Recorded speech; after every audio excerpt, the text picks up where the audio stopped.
সম্প্রতি ঢালিউডে গুঞ্জন উঠেছে, চিত্রনায়ক জায়েদ খানের প্রেমে মজেছেন ঢালিউড চিত্রনায়িকা নুসরাত ফারিয়া।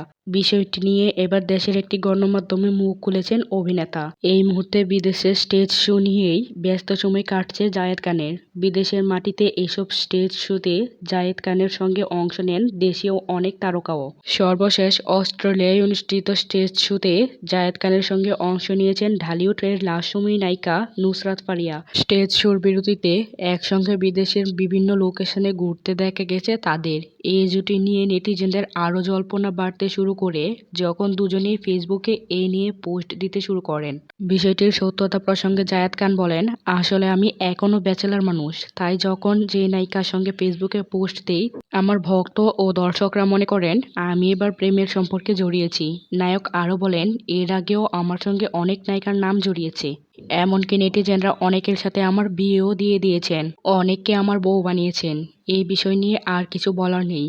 ফারিয়া প্রসঙ্গে ছবি পোস্ট দিয়ে জায়েদ খান জানান, অস্ট্রেলিয়ায় ওই শোতে তিনি আর শুধু ফারিয়াই ছিলেন না, সেখানে উপস্থিত ছিলেন নায়কের কাজিন গায়ক প্রীতম হাসানও। জায়েদ খানের ভাষ্য, বিদেশের স্টেজ শোতে আমরা এখন কোথায় আছি সবাইকে জানানোর জন্য এই পোস্ট করা। ছাতার নিচে আমার আর ফারিয়ার ছবিটি তুলেছেন আমার চাচাতো ভাই গায়ক প্রীতম হাসান। সহকর্মী হিসেবে ফারিয়ার সঙ্গে বিদেশের ট্যুরটাকে এনজয় করছি, তাই বলে এখানে তার সঙ্গে কোনো প্রেম ভালোবাসার সম্পর্ক নেই। দর্শক, জায়েদ খান ও নুসরাত ফারিয়াকে একসাথে জুটি হিসেবে সিনেমার পর্দায় অথবা বাস্তব জীবনে কেমন লাগবে তা অবশ্যই কমেন্ট করে জানাতে ভুলবেন না।